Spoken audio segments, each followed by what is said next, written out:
स्वतंत्रता संग्राम में मुसलमानों की भूमिका पर भाषण प्रतियोगिता संपन्न। मुंबई से सटे पालघर जिले के विरार में चल रही अंजुमन इस्लाम पिछले 11 वर्षों से मीरा रोड से दहानू रोड तक के सभी उर्दू स्कूलों के छात्रों के बीच स्वतंत्रता संग्राम में मुसलमानों की भूमिका शीर्षक पर भाषण प्रतियोगिता आयोजित करता आ रहा है, ताकि छात्र अपने पूर्वजों के बलिदान को याद रख सके। इस वर्ष भी प्रतियोगिता विरार के मंगल कार्यालय हॉल में संपन्न हुई। कार्यक्रम की सफलता का श्रेय हॉल में उपस्थित दर्शकों से लगाया जा सकता है। पहला वर्ग चौथी कक्षा से 7वीं कक्षा तक रहा और दूसरा समूह 8वीं से 10वीं छात्रों के बीच रहा। सीनियर ग्रुप में 8वीं से 10वीं कक्षा तक के विद्यार्थियों के बीच रोचक प्रतियोगिता संपन्न हुई और निर्णायकों के बीच बच्चों को पुरस्कार के लिए चुनना कठिन सा दिखाई दे रहा था, जिसमें सभी विद्यार्थियों ने उत्कृष्ट प्रदर्शन किया। मौलाना अब्दुल सुभान ने अपने संबोधन में बच्चों के प्रदर्शन की सराहना की और माता पिता और शिक्षकों को इन छात्रों को अधिक अवसर देने की सलाह दी, जिसमें उनकी भाषा अधिक मधुर और प्रभावी हो सके। अधिवक्ता खलील शेख ने मुसलमानों के स्वतंत्रता संग्राम के योगदान और उसके महत्व पर प्रकाश डाला। उक्त कार्यक्रम में एडवोकेट नैन जैन, जॉन परेरा, रईस मुनूर, मोहसिन शेख और सभी स्कूलों के शिक्षकों ने हिस्सा लिया और बच्चों का उत्साहवर्धन किया। जिस जगह पर प्रतियोगिता रखी गई थी वह सभा पूरी तरह से खचाखच भरा हुआ था। मेरे तकरीर का उन्वान है तहरीक आज़ादी और मुसलमान। मोहतरम दोस्तों, हमारे मुल्क हिंदुस्तान को तवील जदोजहद के बाद आज़ादी की नेमत हासिल हुई, जिसके लिए हमारे इस्लाम ने जबरदस्त कुर्बानियों का नजराना पेश किया। अंग्रेजों ने अपने इक़्तिदार को कायम रखने के लिए तरह तरह की चालें चली। हिंदुस्तान के बाशिंदों पर जुल्म सितम के पहाड़ तोड़े, नाहक लोगों को तख्तेदार पर लेटाया और तो और चलती ट्रेनों से बाहर फेंका।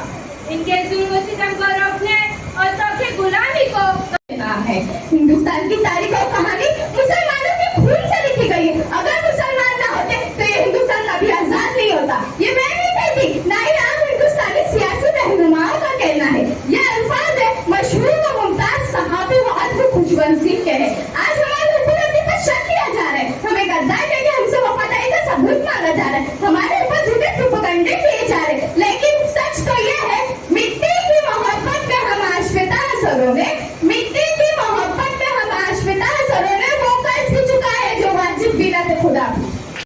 खुदी को कर बुलंद इतना, खुदी को कर बुलंद इतना, हर तकदीर से पहले, यहाँ तकदीर से पहले खुदा बनने से खुद पूछे खुदा क्या रजा है तेरी। आज मैं आप सभी को मुस्लिम मुजाहिदीन के किरदार के बारे में बताना चाहती हूँ। आज हम याद करते हैं कि आज़ादी की लड़ाई में मुस्लिम मुजाहिदीन ने अपना हिस्सा दिया।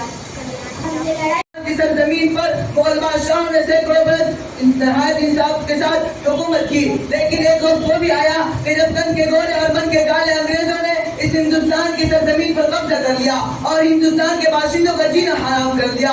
उन्होंने हिंदुस्तान के बाशिंदों पर जुल्म सितम के पहाड़ ढाए, तशद्दुद के जब पहाड़ ढाए जाने लगे और उनका खून जब उनके पसीने से भी अर्जा होने लगा, तो ऐसे वक्त में और ऐसे संगीन माहौल में अंग्रेजों के खिलाफ सबसे पहले फतवा देने वाले शख्स शाह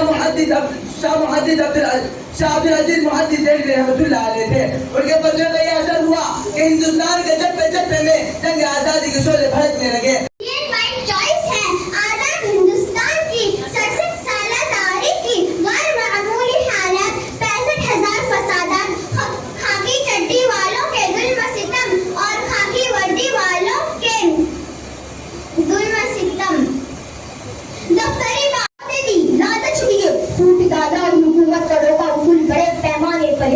किया, फिर दोबारा ने इख्तिलाफात पैदा किए, हमारी को तोड़ मरोड़ कर पेश किया, आपस में गलत फहमियां फैलाई। अंग्रेजों ने हिंदुस्तान के मासूम बच्चों पर जुल्म के पहाड़ तोड़े, हिंदुस्तानियों पर नाहक गोलियां चलाई, चुनती वीरों पर से उठाकर बाहर फेंक दिया। मगर इनके जुल्म को रोकने और के बिनाने को गर्दन से निकालने के लिए 72 मुजाहिदीन आजादी ने मुकाबला किया और मुल्क को आजाद करके ही इत्मीनान की सांस लिया। हिंदुस्तान की तहरीक आजादी में मुसलमानों का कुदरती तौर पर बहुत मुमताज कुर्बानियां दी है, लेकिन तारीख में अब मुसलमानों का नाम मिटा दे रहे हैं।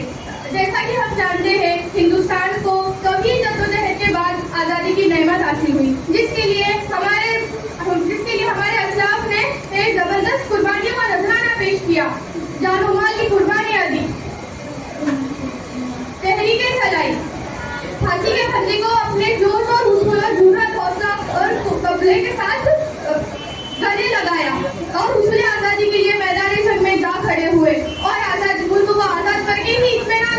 दिया।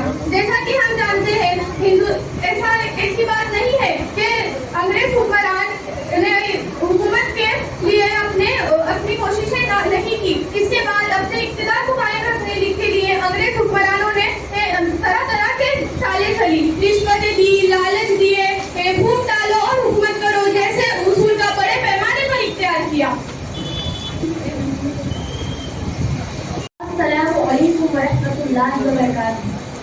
तो आप सब बखूबी जानते हैं कि 16वीं सदी ईस्वी में अंग्रेज ताजरीन बनकर हिंदुस्तान आए और अपनी शतराना चालों के जरिए पूरे मुल्क को अपनी गुलामी की जंजीरों में जकड़ लिया और इस सोने की चिड़िया के नाम से मशहूर इस अजीम मुल्क की दौलत को धीरे धीरे करके लूटने लगे।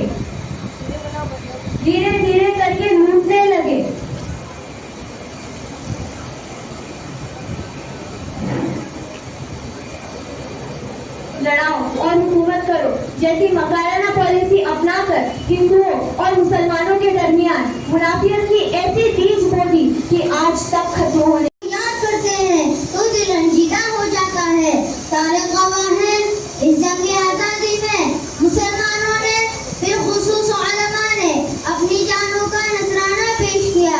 हजारों उलमा ने अपनी गर्दनें कटवा दी, सूलियों पर चढ़ गए, लेकिन अंग्रेजों के सामने सर नहीं झुकाया। ये उलमा जिन्होंने कलम को तलवार से ज्यादा कीमती समझा, मुल्क की खातिर अपनी जिंदगियां कुर्बान कर दी। ये खूने शहीदा है जो चमन की आबियारी करता है। हजारों उलमा ने अपनी जानें देकर इस वतन को बचाया है। दोस्तों, आज हम देखते हैं कि कुछ फिरका परस्ता तुम्हारे लिए अगर तुम्हें अपनी हुब्बुल वतनी की कदर करनी है तो इसकी खातिर तुम्हें लीडिंग रोल प्ले करना होगा। लोग परेशान हैं, हुकूक पारे जा रहे हैं, असमंजरी का माहौल है, बेकारी और भुखमरी है, एनकाउंटर के नाम पर लोगों को खामोश किया जा रहा है। हुब्बुल वतनी का तकाजा है कि तुम अपने वतन में इंसाफ कायम करो। इजाजत चाहती हूँ। खुदा बहादुरी से सबको हैरान कर दिया।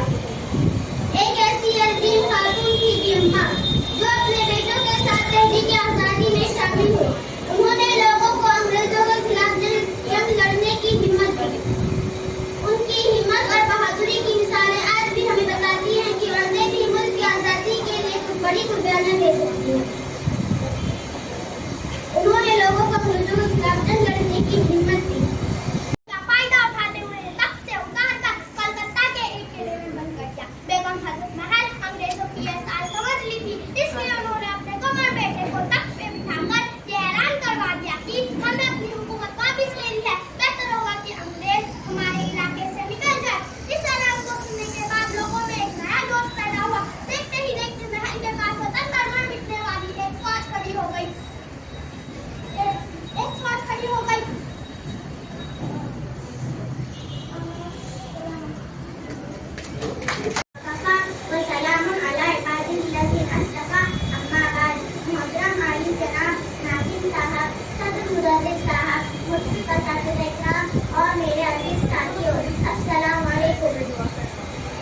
हिंदुस्तान की तारीख बोल रही है कि मुल्क हिंदुस्तान को आज़ाद कराने में बहुत से लोगों ने अपना अहम रोल अदा किया है।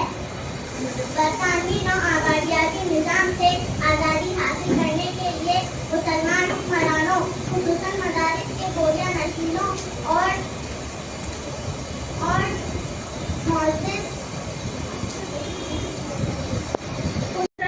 रसूल करीम अम्मा बाद। लहू वतन के शहीदों का रंग दिलाया है, लहू वतन के शहीदों का रंग दिलाया है, उछल रहा है जवानी के नामे आज़ादी। मोहतरम हज़रात, आज की इस महफिल में मेरी तकरीर का मौजू है जंग आज़ादी में उलमा हिंद का किरदार। आज की इस महफिल में मैं उन शहीदाने इश्क व वफा और आज़ादी के उन अनबर्दाश्त शख्सियतों की शहादत और कुर्बानियों की सआदत हासिल कर रही हूँ, जिनका कल्ब व जिगर इस्लाम की अज़मत से मामूर था, जिनका दिल जज्बे जिहाद से सरसार था, जिन्होंने अपनी जिंदगी इस्लाम की आज़ादी के लिए वक्त कर दी, जिनकी एक दास्तान है। आज़ाद चंगिस्तान आलम का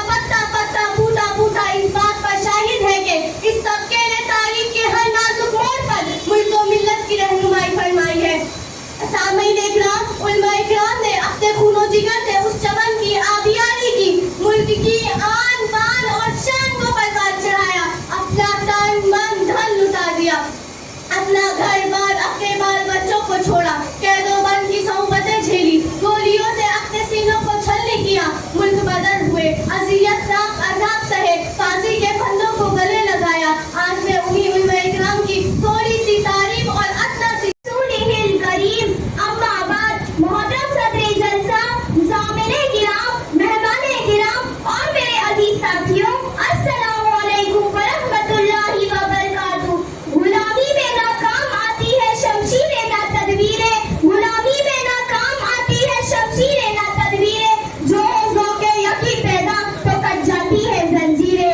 आज मैं आपको उन जियालों और सरफरोशाने इस्लाम की थोड़ी सी तारीख और अदना की झलक दिखाना चाहती हूँ कि हिंदुस्तान के मुसलमान ने क्या कारनामा अंजाम दिया है और उनका क्या मकाम रहा है।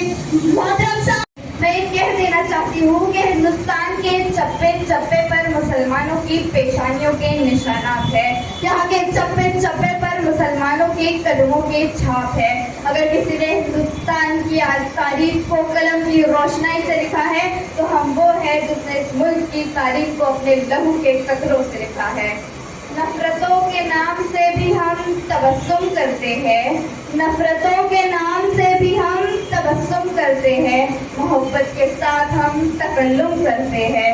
वो वतन से वफादारी का सबूत मांगते हैं, वो वतन से वफादारी का सबूत मांगते हैं, हम तो वतन की खाक से भी तयम्मुम करते हैं।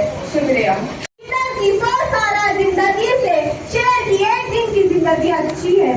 जब टीपू सुल्तान शहीद हो गए तो अंग्रेज जनरल हुसैन के सीने पर खड़े होकर ऐलान किया कि आज से हिंदुस्तान हमारा है। सामाइन, ये मुल्क मुसलमानों से छीना गया था, इसीलिए इसका गम और एहसास सबसे ज्यादा मुसलमानों को था और अंग्रेज भी अपना असली दुश्मन मुसलमानों को ही समझते हैं। तहरीक आजादी आगे बढ़ती रही और मुसलमान अपनी उलमा की क़यादत में चलते रहे। यहाँ तक के सन 1803 में शाह अब्दुल अजीज मुहद्दिस दहलवी रहमतुल्लाह अलैह ने फतवा दिया कि आज से हिंदुस्तान दारुल हर्ब हो चुका है। सन 1831 में सैयद अहमद शहीद राय बरेली और शाह इस्माइल शहीद बालाकोट में शहीद हुए। अंग्रेज आजादी की आग भड़कती रही। पहला पुरस्कार अंजुमन इस्लाम विरार को, दूसरा पुरस्कार जुलेखा बेगम जकरिया स्कूल की महविश जफर गावे को और तीसरा पुरस्कार अंजुमन मुफीदा लियातनामा मीरा रोड को दिया गया। इस तरह छोटे बच्चों के समूह में मुफीदा लियातनामा मीरा रोड और जिला परिषद सोपारा और जिला परिषद अंसारी नगर स्कूल को भी पुरस्कार दिया गया। आप देख सकते हैं कि यहाँ पे पुरस्कार पाने वाले लोग कितना खुश हैं और इसी तरह से स्वतंत्रता संग्राम में मुसलमानों की भूमिका पर भाषण को लेकर यहाँ पे प्रतियोगिता चली थी, जिसमें जजेस जो थे वो भी कंफ्यूज हो गए थे कि पुरस्कार किसको दिया जाए, क्योंकि जितने भी बच्चे थे वो काफ़ी एक से बढ़कर एक दिख रहे थे। देखते रहें JB न्यूज़।